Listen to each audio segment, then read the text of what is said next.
Welcome everybody out there in Crusader Nation. I'm Ryan Gasser, and alongside this young lady needs no introduction, head coach Dixie Jeffers of the Capital University women's basketball team. Coach, first of all, just want to talk about the off season. I mean, you had a great season last year, and it didn't end quite the way you wanted to, but then after that, you get a little bit of time for yourself. What exactly did you do this off season? You don't get a whole lot of time for yourself because I have other administrative duties and so forth, but we looked a little bit deeper into our program and looked about what we need to do to make ourselves better this year. Took a little bit of time off. Unfortunately, my daughter had to have surgery, so my time was spent with her, recuperating her this summer, and just, getting ready to come back and get settled back into basketball. And, when you're still in the business, you don't take a lot of time off because you're mentoring to other people and you're talking to other people and you're constantly in camps and recruiting and so forth to try to get better. We're doing our season preview here for the 2015-16 season, and talking about that, Coach, it all begins with the non-traditional season. So when you get the girls in here for the first time, what's the first thing that you do to get them ready for this season? Oh, we condition.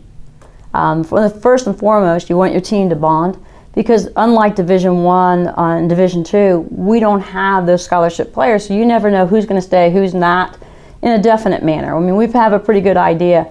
But we usually bring in 5-6 kids every year, and you have to blend them to get the team chemistry. So first and foremost, it's the team chemistry to get them started bonding day one, and then you start to get them in condition and get them ready for the season. Now that you're kind of focused on that 2015-16 season, it's time to talk about some of the young ladies that are going to be leading this team.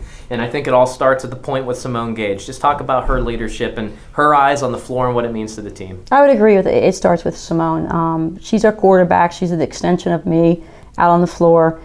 She has great court vision. She handles the ball extremely well. She has great leadership experience and ability. But let me not leave out the other 4 seniors that accompany her. It starts with our senior class. It's their legacy and what they can teach the younger kids and how quickly they bring them along and what example they set. And they're setting a very, very good example right now. I'm totally pleased with the effort. Are we polished? We have a long way to go, but we have 3.5 more weeks to practice. But they come in and they work hard every day. They pay attention. They push each other. And it's actually an enjoyable, great group of kids to work with right now. And some of those names are going to include Kristen Thompson, Nina Napolitano, Shelby Sigmund, also Jenna Irwin. Just a really eclectic group that comprises that senior class. You've got shooters, you've got posts down low that are big and bulky. I mean, talk about what this entire senior class is going to be like out on the floor for you. Well, we have experience. Every young lady that the five has experience and can bring us some depth, can bring us to another level. They have worked very, very hard this off season to get themselves better, and they have gotten better. But Colleen Fonacy's gotten better. Off the top of my head, Annika Watchman's gotten better. She's going to be our backup point guard, and I feel really good about her growth and what she's doing there and so forth. And then we have a very solid freshman class. We have depth. So we're going to be able to have the strength inside. We're going to be able to have the slashers, the penetrators, the shooters from the outside. We're going to have a balanced team.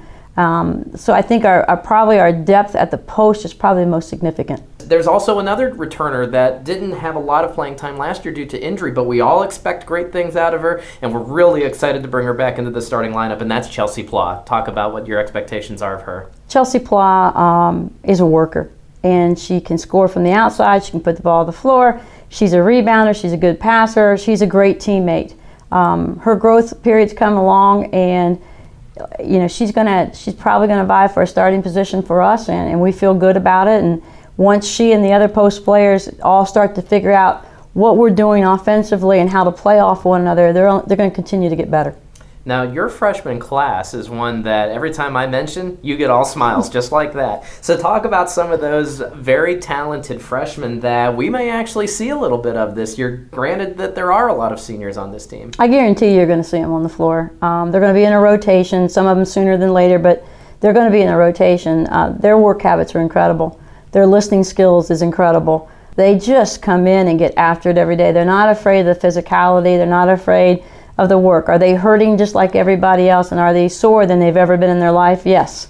But they don't complain. They don't feel sorry for themselves as of yet, and they're trying to get playing time. They're working and earning everything they're getting. Well, it sounds like the perfect blue-collar group that you wanted to construct here. And so talk about what this group, talent-wise, brings to the table. What did they do well? We run the floor extremely well. We have speed. We're very, very good defensively. I think we're good about the rebounding and so forth.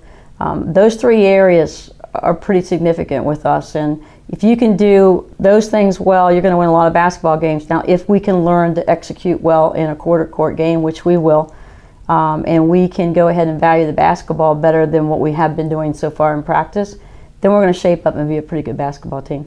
Now, can I bug you for a couple names of those freshmen? Because not everybody knows what and who they're going to be seeing. So who might those freshmen be that we're going to see a little bit more of? I like all 5 of our freshmen. There isn't anybody in the program I don't like and I don't think that can contribute. It's just when are they going to contribute?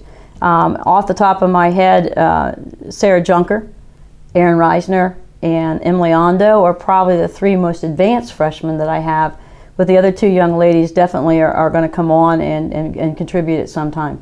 There is a pretty significant change that's going to happen to the game this year, and it's not on the roster side of things. It's in the format of the game. So you're now going to quarters. The NCAA is implementing that. So the question was, what is the change to quarters going to do for the way that you play and for the way that you approach games? We're definitely going to pick up full court.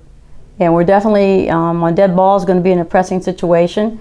And live balls, we're going to be in a player-to-player situation because we want to speed the game up with a 10-second backcourt. And with 10-minute quarters, it's going to go fast. And in our program, we play in 10-minute segments. So our kids are used to hearing me saying 10 minutes, 10 minutes, 10 minutes. This is what we're going to do in this 10 minutes. With the difference of every foul up to 5 is going to be a 2-shot. It's going to change the game. It's going to be quite dynamic. So with that said, and then racing until the 4th, it's a learning thing, and then being able to stop with under a minute is going to be different for people too. We'll adjust. Every last 3 years, the game has changed in some manner. They were all looking at each other going, how's this going to work? But you know what? You just adjust and you play. Well, it sounds like you're kind of excited for this, that it might actually benefit you. I'm always excited for change. I mean, because it throws something to the game, and the game has gotten a little stagnant, and if this is going to make the game better and I'm willing to experiment, we have no choice. We're going to have to do it. So it's take it on and let's get ready to go. Now talk about how that also affects the foul structure as far as individual and team fouls. How does that manipulate your strategy? Well, we're still going to stay very aggressive because we have depth. And the teams that have the depth in their programs, and the OAC is very, very good. They're very strong from 1 through 10. And so the teams that have the depth can afford to get a little bit more aggressive.